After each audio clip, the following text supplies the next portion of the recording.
So the next session that we wanted to run is deliberately forward-looking rather than staying focused on just the challenges of now, although, you know, it's the challenges of now that we all hope will get solved. We want to explore what's possible and what might civil society look like kind of 10 years from now, what needs to change. Now, this is going to be incredibly valuable for NCVO's strategic planning, but it really isn't about that. This is your opportunity to just maybe lift us out of the day today and imagine a future which is kind of bright and possible.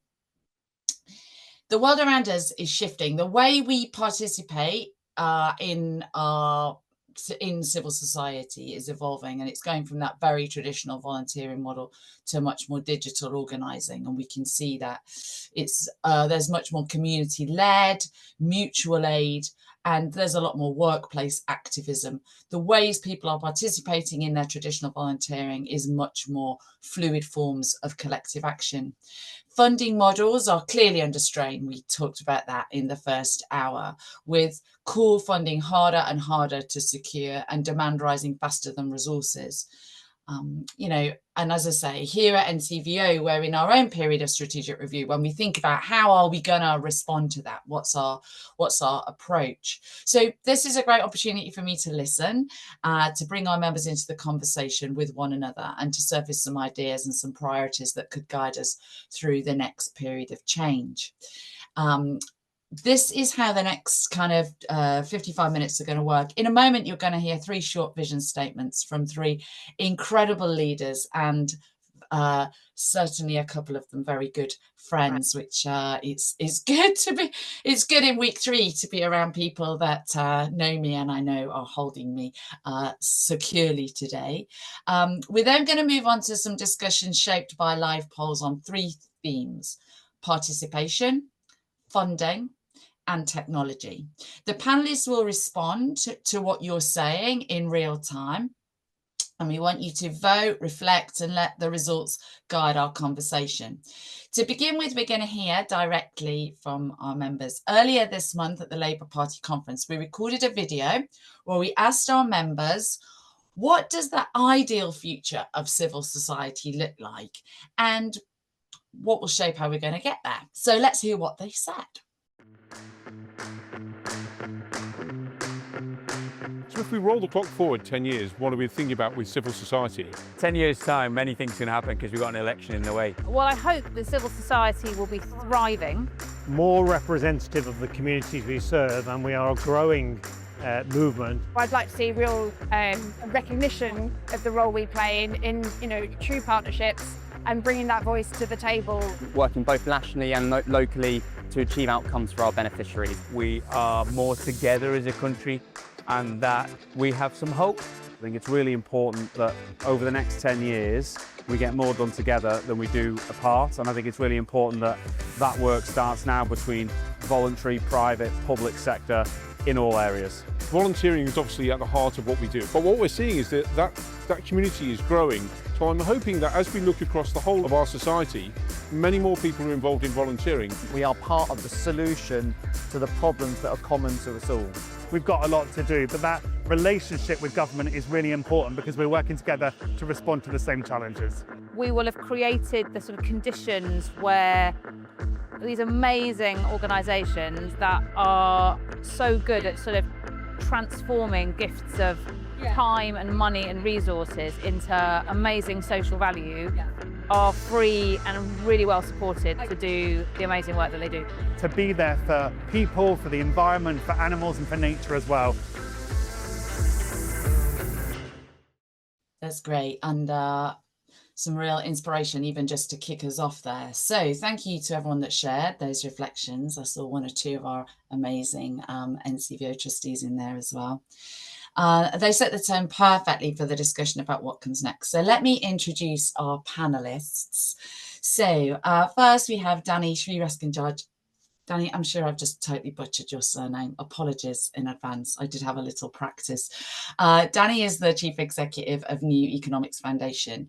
As former CEO of Oxfam and now leading the New Economics Foundation, Danny speaks from the intersection of funding, policy and long-term economic vision.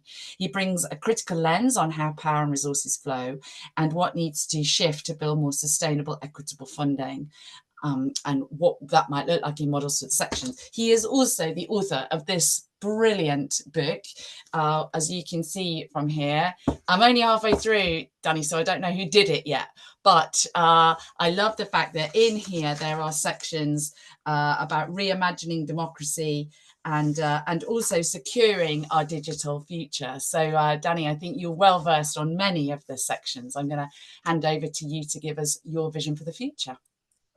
Brilliant. Thanks, Kate. Hi, everyone. It's great to be back at an NCVO event. I know there's a lot of uncertainty in the world, but there's one thing that's certain, certainly in my 25 years of knocking about in civil society, which is that we need strong and effective sector bodies. Sort of infrastructure is key to helping us sort of share learning, stand up together, champion our sector's interests. And so we need a strong NCVO, and Priya, well done on appointing a fantastic new chief exec in Kate. So what might civil society look like in 10 years? And I think all of us can probably, with relative ease, come up with the sort of doomsday scenarios for our sector and how awful things might be. And we were prompted as panelists to sort of think about, well, what might be a more hopeful, better future look like if we were to paint a sort of our vision for where we might be in 10 years. And to me, I want to draw on a few learnings, I think, in writing that book, Kate, which was, I wanted the book to be about people power and how to reimagine the world with citizens at the heart of our political and economic and digital institutions. But it also, for me, was maybe, weird that 25 years into my career, I was sort of learning about what is civil society for. And, my understanding of the literature is there's three things we do in the world. We fix things, we speak truth to power, and we give people fulfilling lives, or we help them live fulfilling lives.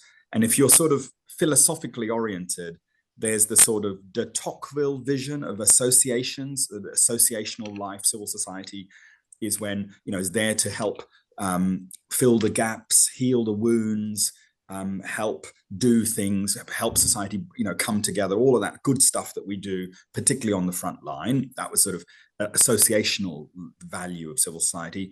There's a sort of a different strand of political theory, particularly from the likes of Machiavelli, who say, well, you can't have democracy unless you have civil society, that we are there to campaign, to speak up for marginalized voices, to challenge power. And finally, there's a sort of Aristotelian version of the good life, the eudaimonic life, as he called it, that we can't live as humans fulfilling lives unless we put our own sort of purpose to work, to do good things. And that's got to almost always be outside of the market of self-interest, of greed, and because of duty, but because you want to come together with other people to do good stuff. And if you look at all of those three dimensions, yes, there's a lot of uncertainty, but I think we as a sector need to back ourselves, because in each of those dimensions, if you look ahead to 10 years, we're going to have to play an even more important role. So the state is in retreat, markets are failing. So we as a sector need to fix more things at more scale. And so for me, instead of thinking of civil society in 10 years' time as a sort of afterthought, as a society, we obsess about what happens in politics or what's happening in the markets. In 10 years' time, I want us to be at the front and center of how society thinks of itself, that we are there, doing things maybe that the state is unable or unwilling to do in 10 years' time or can't afford to do. There's some resourcing questions that I suspect we'll get to on that. Secondly, about democracy, our democracy is in trouble in all sorts of ways, but we hold the answer to so many of those challenges, that if people are feeling angry and distrustful of mainstream political institutions, then I think there's an opportunity for us to be able to channel civic voice in more authentic, meaningful, participatory, deliberative, liquid ways of bringing everyday democracy to life. And then finally, if ultimately one of the biggest challenges our society faces is people are living insecure, fearful lives without, with purpose being sapped, or us being unable to sort of find the space, the mental space to have, put our talents to use, then ultimately civil society, I would say in 10 years' time, has got to be the sort of arena in which we can help people reconnect with their purpose, to live, sort of support human flourishing beyond what we do to earn a living, or what we have to do because of civic duty, but because we want to do it. And so in all of those ways, fixing things, fixing politics, and giving people a sense of purpose, I think we need to think about, how can we put ourselves back at the heart of all of those projects, rather than be sort of neglected bystanders while others make a mess of society. Let me stop there. Thank you, Danny. Excellent food for thought to kick us off. Our second panelist is Kaddy Thomas, a founder of Carers Collective. Welcome, Kaddy. An experienced leader supporting unpaid carers across the UK. And I know from my time at Alzheimer's Society just how incredibly valuable the work of Carers Collective is in this space. Kaddy brings authenticity, emotional resonance, and a deep understanding of grassroots resilience. She represents the perspective of small charities navigating real challenges on the front line. Kaddy, welcome. Good morning, everybody. Good morning. I'm going to hand over to you for your vision for us. I'm laughing because I'm so not prepared, but thankfully I don't have a problem in speaking. Just speak from the heart. I will. So my name is Kaddy Thomas, as Kate has already introduced me. And in terms of civil society, for me, being an unpaid carer, I am always flabbergasted or surprised at how devalued we are in civil society. So what I mean by that, so what I would like the future to look like in 10 to 15 years' time is that carers get recognized, valued, appreciated, heard. So I call us unpaid professionals, because we are professionals. We are knowledgeable. We are skilled. We are experienced. We are expert in our own field. I think organizations need to be more equipped and resourced to support unpaid. Well, I'm not even going to use the word unpaid anymore. We're professionals. We just don't get paid for the work that we do. Our work is 24 hours, 7 days a week. We're on call, essentially. And so for me, when I look at not just organizations and in terms of the voluntary sector and the paid sector, but government, the government that's in power at the moment, or in power in 10 years' time, because we don't know what that's going to look like in terms of a party, but I say government in terms of who's in power. In fact, all the parties would have a manifesto. Ooh, check me out. A manifesto specifically for unpaid carers, and that the voluntary sector and the non-voluntary sector would ensure that part of their remit would include what are they going to do for carers? Have they identified carers in their communities? What are corporate organisations doing in terms of carers in their workplace? Because carers often have two jobs: the caring role within the family, and then they have to work for an employer. Not always an employer. There are carers out there that are self-employed and run their own businesses. So for me, it's about having a more inclusive society where everybody regardless of their role, feels valued, respected, supported, heard. That commissioners, I might be going down a little bit of a rabbit hole here when I say this, but I'm going to say it as I've got this wonderful platform to say it, that when it comes to commissioning services, that they have, that they're, that live, there are live people with individuals with lived experience who make up part of that commissioning panel, and that specific role would encourage the other colleagues who sit on that panel to actually go out there and into the family homes to kind of have a better insight as to what goes on within the families before making decisions. I am going to leave it there because my 5 minutes is probably up. But thank you so much for inviting me on this panel. Thank you, Kaddy. Kaddy, if that was unprepared, you're a total force of nature. That's what I'm going to say.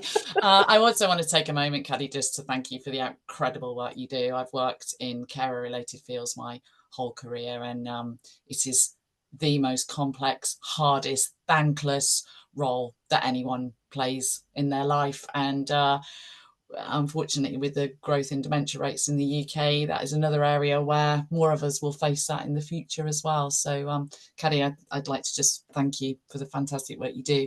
Now, our third panelist is a good friend, the wonderful, incredible Zoe Amar, founder and director of Zoe Amar Digital and chair of the Charity Digital Code of Practice. Zoe is also co-chair of the Charity AI Task Force. Zoe offers clear, accessible insight on how technology can empower and not exclude civil society. And I like the accessible part in that statement, Zoe, for the people like me who are just about clinging on to my fingernails to try to keep up with what is happening in the digital world. She has a powerful platform and national reach and bridges communications, innovation and sector-wide digital leadership. Zoe, welcome. So lovely to see you. Thank you, Kate, and what a kind introduction, and it's lovely to be here today. Thank you for having me. Okay, so let's look ahead to the future, and I want to build on the amazing insights that have come from Danny and also Kaddy there, and it feels like there's some common themes across what we are all talking about. So look, here is what I know about the future in a nutshell. Here is everything that I have read about it. The future essentially belongs to three groups of people: those who make the AI tools, those who can use them successfully, and those who can do what the tools can't. And in civil society, we must choose where we sit in relation to those three groups. So by 2035, there are two seismic forces which will reshape everything that we do. First, as Danny said, we are going to see more inequality. Late stage capitalism isn't going anywhere. And AI disruption will concentrate even more power in fewer hands. However much progress we can push for and make in civil society on equality, the gap between those with money and power and those without will widen. There will be more for all of us to do in civil society, as Danny said, and more complex problems for us to solve. And we may not have a great deal more resource with which to do that. So we're going to have to cherry pick where we focus. What that also means is that civil society is going to need to become even better at being an early warning system. We need more collaboration and better data sharing across the sector to spot trends and greater and growing inequality before they become crises. When we work in silos, we miss the patterns that could help us prevent harm rather than just respond to it. And we may need to step into that role further in the sector. Secondly, in 2035, we're going to see even greater AI transformation. We know from our own Charity Digital Skills report this year that 76% of charities are already using AI. Now, imagine where we'll be in a decade. We are still in the foothills of all the change that we're going to see, a prospect which leaves me equally excited and terrified. The way in which civil society delivers services, fundraises, supports people and communicates is going to look very different. For example, I think that fundraising is already starting to look very different. We all know that a lot of fundraisers are using AI to write funding bids. We know that AI is being involved in donor research and personalisation. And I'm sure over the next couple of years, we'll start to see AI predicting giving patterns at scale in ways we can barely imagine today. So how do we prepare for this future and these seismic shifts? Well, the first thing is that we need to plan for the future of our workforce urgently. This is the conversation we are not having in the sector, and it concerns me greatly. Outside of the sector, other sectors are looking at this, from accountants to the NHS. We need to map the skills that we need as a sector for the future and the skills we need to get there. What is going to happen to fundraisers when AI is writing more of the appeals? What about charity admin staff when we bring agentic AI into our organisations at scale? To be very clear on my position, I am not advocating for mass automation, but I'm here today to advocate for agency. We must hold workforce decisions carefully. We must plan thoughtfully, and we must not make knee-jerk cuts based solely on cost. Our people in the sector are highly skilled. They have incredible knowledge of the communities that we serve.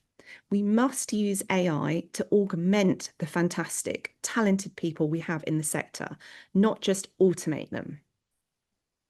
Secondly, what we must do is protect what matters most. In an automated world, our sector's superpower is human connection, help with a human face. But to preserve this, as technology adoption grows, we need new partnerships across all sectors to build products and services in AI and digital that are ethical, inclusive, and fundamentally human. And thirdly, what we must also do, which Danny alluded to, was speak truth to power with a bold voice. As a woman of colour, I want to see more charity leaders finding their voice on the rising tide of nationalism across the UK. Last week, we saw more than 100 charity leaders write a letter to government, which is great, and we need to build on this. We can and we should do more. Charities are the glue holding communities together at a very precarious moment of social cohesion. We have more influence than we realise, and we owe it to future generations to use it.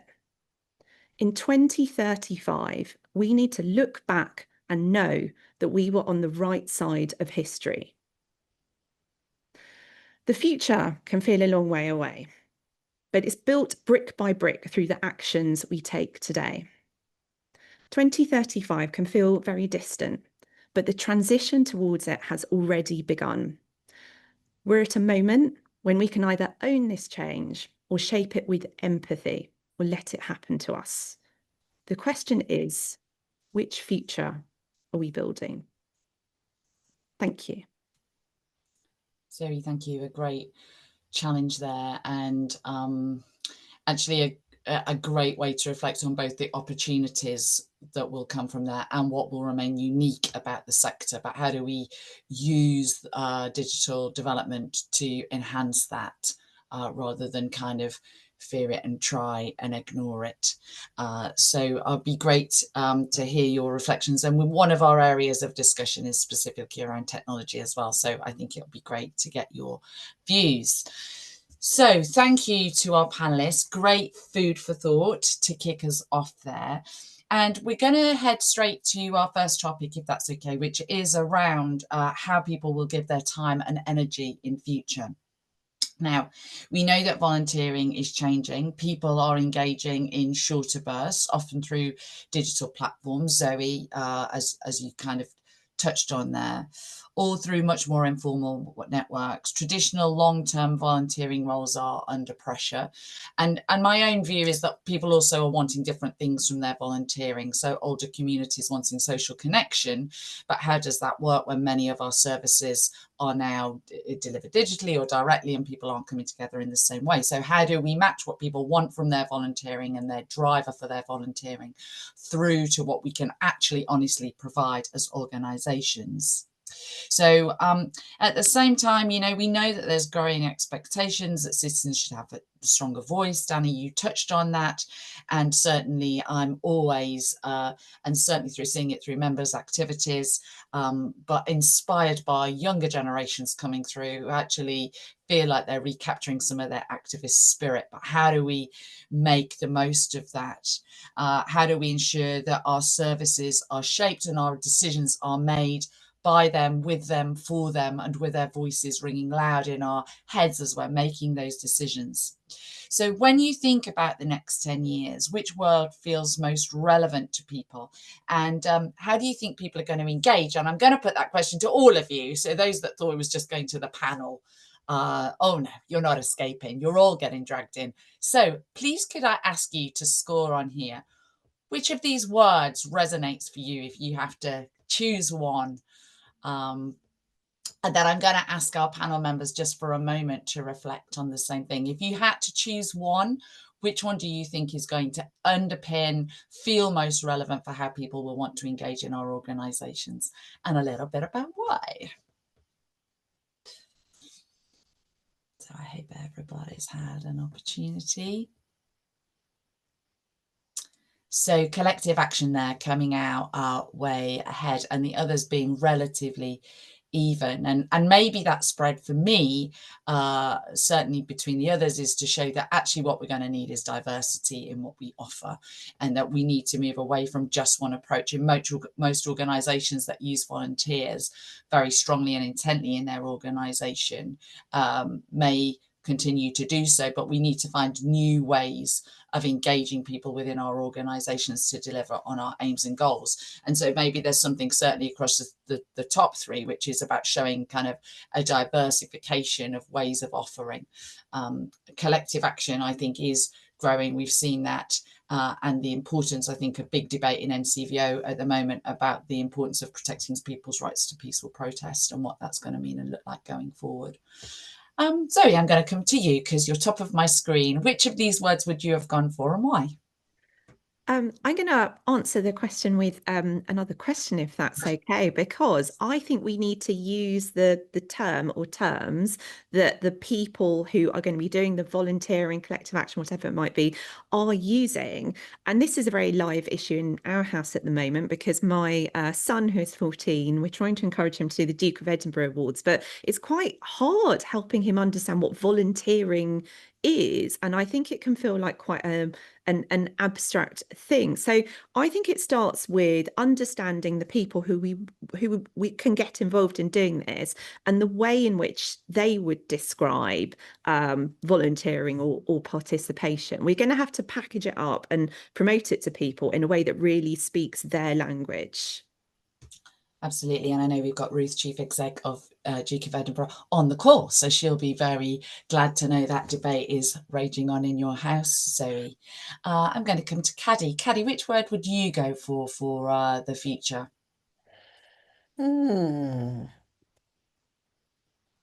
I'd say participation. Tell me why. Why was that the one you went for? Because I think I think from my own lived experience perspective and of the millions of carers out there, that when we are involved in participation when it comes to decision making, there's a better outcome. Absolutely. Would completely agree with that. And the work that's gone on, we've seen some really outstanding work across many of our members as well in that same space. Danny, your reflections. I'm going to ask you to take the poll down, or maybe I can do that for myself. I can't see everybody. I'm going to cheat if it's okay, Kate. I like all of them, and because, you know, ultimately our greatest superpower is our diversity, right? Like the beauty of civil society is that we're all going to try different things, and we need to have the sort of freedom, the resources, the space to be able to do that, and also respect each other when we have differences and work together where, you know, where there's collective interest. the one thing about volunteering, which is the sort of, I now work at an economics think tank, and a lot of my colleagues here are sort of describing these massive changes in the way the economy works, which is going to have huge impacts on us. So, for example, the story of the last 50 years or so around the world has been, we've had so-called economic development because more people have been brought into work, jobs, if you will, particularly women who've entered the workforce. That's improved human welfare because people then have had more money to spend and do good stuff. But also we've been able to raise taxes so that we can, protect those who are being left behind and provide public services. The challenge, if you play it forward for the next 50 years, is we're not going to create jobs in the same way that we did. Therefore, we're not going to have taxes being raised to pay for the things we need in the same way that we have. And so the sort of money-time equation that most, I'm about to turn 50, that's sort of dominated my lifespan is fundamentally changing. And for all the reasons Zoe has said, there's a sort of threat, but also an opportunity for us to think about, well, how do we play with that money-time equation that, maybe people have much more time on their hands in the future because there won't be as much work and hopefully they'll be provided for by some mechanism. And therefore, we need to appeal to all of those people, some of whom will want to volunteer, someone who want to be activists and so on. But, we need to understand that equation, I think, if we're going to have back ourselves to sort of have a good offer in the next few decades. How do we ensure that the methods of participation are something that remain available to all? I worry that our volunteering proposition in the sector still, even now, plays to a relatively, because it has that traditional feel and we haven't strengthened these alternative models, plays still in some ways to a relatively wealthy demographic. I remember actually talking to a woman that lived on an estate, certainly in poverty, 5 kids, when I worked at the hospice. And we had a really interesting debate about time and the luxury of having time to volunteer. And yet, actually, in that woman, I saw someone who was absolutely central cohesion to her community, because she was the woman everybody went to when they'd got a problem with their kids, when they'd run out of nappies, when there was no money for food. She was the one that maybe was just the person saying, you should try the food bank, you should try the X. She didn't see that as a volunteering proposition. And when I asked her why, she said, it's because volunteer is something posh people do, right? So how do we continue to make sure this feels, and maybe that is a change in language, but, what's your reflections on how do we get people to value their gift of time, whatever that is, and see it as being something everyone needs to do if we're going to use the sector as part of the kind of glue, Zoe, that you talked about? I don't mind. Does someone want to come in? I'll have a go, Kate. If you so 2 quick things. One on caring, which is what Kaddy has been talking about so powerfully. We're only going to get any meaningful change if we change the way that society thinks about work and value. Right? How can we live in a world where, when I was at Oxfam, we did a bit of research that valued the value of unpaid care to the global economy was something like $11 trillion US globally every year. That's 3 times the estimated value of the IT sector, right? But as societies, we glorify. Nothing against IT and tech folk, Zoe, especially, but how can that be? Humans can't exist without care, and yet we have an economy that chronically undervalues it. So I think we need to challenge some of those assumptions that are very dangerous. And then to your point, and I saw in one of the questions, this question about, we've designed sort of volunteering at every level, including, I think the question was around sort of trustees, as a sort of nice to have after you've, made ends meet. If you've got some spare time, come and join us and do some good stuff. That's, we already know that's unsustainable. It's going to be deeply problematic over the next few years. And so we need to also think about that. Now, is that about rewarding people or offering some sort of compensation for those who do volunteering? Is it about universal basic income, which some people are talking about? So providing everyone with the basic means to live a dignified life, and then letting them choose how they want to deploy their talents and their energies, not through paid work or unpaid work, like completely dismantling that dichotomy and thinking about what are you going to do to make the world a better place. Thanks. Thank you, Danny. Any other reflection on this one, or we could move to the next poll? Happy to move on? Let's bring the next poll up and see where this takes us. I know this is an important one to many people, and it was a big part of the discussion earlier. There's a fast whip in here.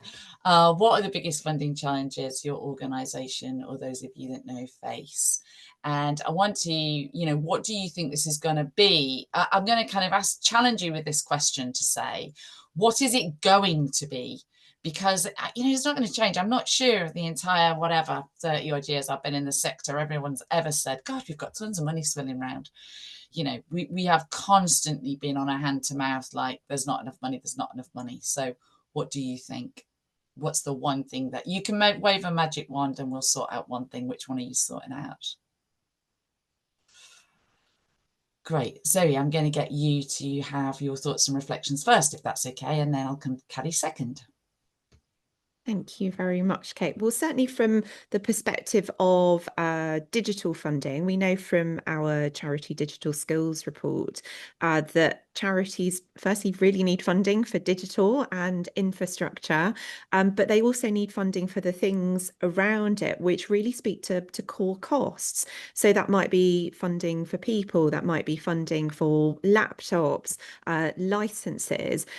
So I think that funders will really need to revisit their approach to funding as use of digital and AI scales further across the sector, and be prepared to get even closer to the charities they support to understand how those needs are evolving in real time as AI and digital develops even further. Thank you. Kaddy, reflections, carers organisations, this is something that is constantly challenging for them. So aware of that. And many are very hyper-local, doing outstanding work, but that the funding is draining of their time and energy. I think one of the biggest challenges that I've experienced over the last several years is that COVID did not do us any favours at all. And I think because of the COVID pandemic, there's the competition when it comes to funding and grant applications is fierce, and so I think particularly charitable trusts are really struggling to kind of, if they've got 100 applications and only a small pot of money, then it's kind of like, well, who do we give it to? So I think that's a fundamental challenge. I think the other challenge is that businesses are struggling financially, so they don't have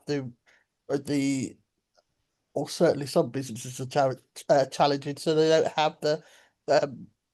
have the financial resources or the financial availability to be able to give to the charity sector. Yeah, there's certainly less money. I think there's less money flowing around for some of the reasons we've articulated. There's, and that challenge I think we talked about in the first half of today, talking about, funders equally can only do so much. So if they're going to do unrestricted, higher percentage unrestricted and longer terms, we can expect them to be funding less charities. And then, what does that lead to in the terms of a debate within the within our own sector about, the continued proliferation? 10% of our calls to our practical sport line this last month was still about people saying, how do I set up a new charity? So how do we square that circle? Danny, thoughts or reflections? Yeah, just a few quick ones. I think we definitely need to call out bad behavior amongst donors. Early in my career, I really nervously said no to a donor who wanted to give us a short-term project funding. And I said, I'm really sorry, but that's really not going to help us. I thought they'd sort of turn around and to get lost, and actually triggered a conversation within their own organization about why they don't give longer-term core funding. And we became one of their first grantees. And so it feels scary sometimes, but we do need to sort of, again, back ourselves. And the other is about the sort of, I don't know, as I work for the New Economics Foundation, maybe we need to be thinking about the sort of new economics of civil society, which is, imagine if going back to that sort of universal basic income model I was talking about, imagine if instead of having to rely on people giving us donations from the surplus income or savings they have. And then, or the time thing you were talking about, Kate, if they've got surplus time, they can donate, volunteer it.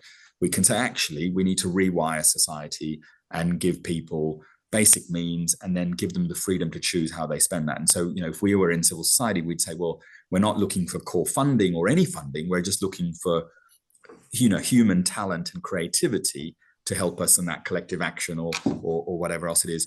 Well, the other thing is around social enterprise. The amazing privilege of working at Oxfam. For me, the thing I often got really excited about was the shops. That's £100 million social enterprise that Oxfam had built since 1948. And it was an amazing, powerful way of, channeling people's energies, because most of those shops are staffed by volunteers. But it was also generated, precious unrestricted income for us to go and do the things we wanted to do. Plus, it was about recycling and the circular economy and all those other good things. But so, very few charities have, I think, are lucky enough to have that sort of social enterprise model that gives them the freedom. But maybe we need to think again about, can we create more of that energy and experiments within the sector? Yeah, completely agree. And I think also rethinking our role in civil society and where are the blurring, I appreciate some of these debates are contentious and won't be fully supported, but where do we, what is the charitable structure anymore? Where are the blurring of lines in our roles in ensuring that the market doesn't discriminate? And maybe what we need to acknowledge is, what we should be doing is blurring the lines between commercially operating businesses and the need for impact that supports civil society. Maybe in the very long term, this can't be through a charitable structure that's expensive to underpin and sustain, and to do safely and well and effectively, costs money. So where is that money already being spent through the delivery, maybe commercially, economically within the sector? And how do we get those organisations functioning better? So maybe the very long term also sees a blurring of the lines between our traditional model and the providers of both the state. I think we've always looked upwards. The government should be doing more. I think we've always been in that space. Maybe it's time to turn our eyes to the private sector and say, actually, what is the time now and space for us to start to blur the lines, to force the private sector to actually step into the impact space better and more significantly. It can afford to, and it needs to own that space. So I think there's a blurring of the lines coming across. I know this phrase impact economy has been started to discussed.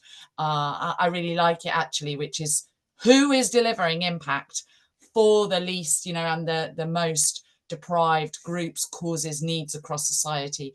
Who can deliver impact? Where are the fair wins? And not get so hung up on the structures and the regulation and the charitable X, Y, Z. Like, how can we do that? And that's about more, I think, true cross-sector collaboration around certain causes and needs. Thank you, guys. Let's move to our final theme of the day, which now I've not got on me bits of paper. Oh, how on earth could I forget that it is about technology and transformation? So here is your question, and I'm going to go to Kaddy first when I come to our panel for comments and thoughts. I know Kat Arnold's left us, but ironically, she's gone to sort out a large bid. So I think we should just all manifest positivity to Kat from this call for her big bid. I'm gonna send our love to the Sussex prisoners' families. I think we should all. If traditional means don't work, let's just do some manifesting. Who knows? My daughter swears by it. Okay. So a real spread. Zoe, this is interesting. A real spread. I think losing human touch, relationships. I've spent a lot of time over the years looking at the impact of isolation on people, even over the last 5 years, looking at the impact of isolation, one of the key risk factors for the development and progression of dementia, for example. And I think I'm a bit frightened about, just because we could do all this without human interaction, should we? I think that's a bigger question for me. But Kaddy, this is a great one, I think, in the carer space. What are you worried about from the carer collective's perspective about technology and artificial intelligence? Is it going to be, are you excited or have you nervousness? Well, AI is doing me the world of good at the moment in terms of fighting, in terms of my current fight with the ICB. But anyway, we won't go there. I think what concerns me is those that that carers don't have. So I'm computer literate. I have a laptop. You know, but if you don't have a laptop, if you like the elderly, the people with learning disabilities, people who don't have access to a computer, I think there's yeah, there's something about for me, there's something about Exclusion, yeah. exclusion. But then there's also, I think Zoe mentioned this in her 5-minute statement, there's that thing of, oh no, what was it? The loss of jobs, people being replaced. I mean, our government has just signed up to when Trump came over recently, I think we've just signed up to some IT, techno AI thing, and I'm like, but what about all those people whose jobs depend on writing, researching? Yeah, there's a massive exclusion in terms of carers, and yeah. I think that's absolutely right, Kaddy. And I think also I've seen some increased opportunities for some carers, particularly people who can't leave the home because of their caring duties. I think some of the opportunities for increased home working has meant, certainly I've seen some carers be able to remain in work in roles that traditionally, they'd had to go out to the office for, they'd need to step aside. But I think really making sure we can capitalize that and we protect carers' rights in those positions is really, really vital. Absolutely. Danny, I'm going to come to Zoe last. I know we're all itching to know what you think, Zoe, but I'm going to come to Danny. Yeah, I like the way that Zoe said that we were at the sort of foothills of the sort of digital transformation, and it does feel like the first sort of step we took on the foothills was to felt really positive. All this new technology was able to connect us and mobilize, and we could go on Facebook and find old school friends, and all of that was really exciting. And then all of a sudden we're at the sort of next phase, which feels a bit darker and ominous and a bit cloudy. And all of a sudden we realize, well, actually, maybe we've become the commodities, and the big tech billionaires are extracting value by selling us, and our eyeballs and our attention. And then the sort of job displacement and all of that. But we can't put this, I don't want to mix a metaphor, but we can't put this genie back in the bottle, right? We're not, the rest of humanity is going to continue to be profoundly transformed by digital technologies. And it's really hard, I know, to find the sort of headspace and the organizational space to deal with some of this stuff. But all of those risks are real, and I'm glad that there's a sort of fairly even spread around them. But I do think we all need to, where we can, pay some more attention, not just to managing the risks, but I think what I really liked about Zoe's point is, for the next stage of this ascent, we need to hopefully be a bit more in control and have a positive vision about how we manage and use these tools and opportunities to bring the human touch back, or to amplify marginalized voices, to challenge bias and inequality, all that sort of stuff, because I think there's a sort of positive opportunity here that we shouldn't lose sight of. Thank you. Zoe, thoughts on the poll? What do you think about what our members are feeling? I think it's fascinating, because obviously losing the human touch is something that I worry about deeply, as I was saying earlier. The way in which the data came out for all of those different concerns really shows how adopting AI ethically, responsibly, safely, inclusively is a very multifaceted thing, and it's really hard to do. I think Danny is right. We need to be absolutely crystal clear on the value we offer as a sector. We are always going to be a very high touch sector, even in an automated age, and be really clear on what that looks like and what that means for how we're going to adopt technology, and also how we're not going to adopt certain aspects of technology as well. So as ever with any aspect of digital transformation, whether you're doing it in your charity or across the sector, it's about leadership, it's about what are our goals, and it's about what does success look like. Fantastic, thank you. Any other kind of thoughts and reflections on any of the three topics? Let's have a final reflection from each of you. Danny, do you want to kick us off? Just I'll finish where I started. I think we're stronger together, and sometimes we sort of forget that. Like, you know, not all of us are going to have the time or the energy or the resources to be able to deal with this sort of issues we've just been talking about. But together, if we're really good at sharing what we're all learning, and, you know, amplifying what we think collectively, so it feels like, you know, even more important than ever to sort of stand together and be clever about how we mobilize on this stuff. Fantastic, thank you. Kaddy, final reflections. I think this is the start of an ongoing conversation in terms of how we collaboratively as a sector kind of continue that continue the conversation, that continuing working together collaboratively. Thank you. And Zoe? Everything I have heard today really emphasises what a brilliant place the sector is, and NCVO, and Kate, thank you for creating such a wonderful space for this conversation.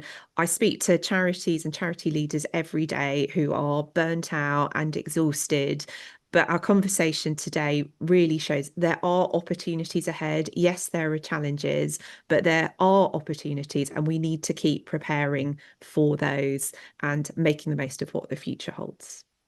Fantastic. And I think my closing remarks is firstly to thank all three of you for a really stimulating start of a conversation. Kaddy, I agree. I mean, we've hardly done justice to probably the three biggest topics in the entire sector at the moment, but it is, you know, if we don't start talking about this and sharing how we feel about this and our positioning, you know, then we really will be not doing it together. And that is, we'll be missing an opportunity.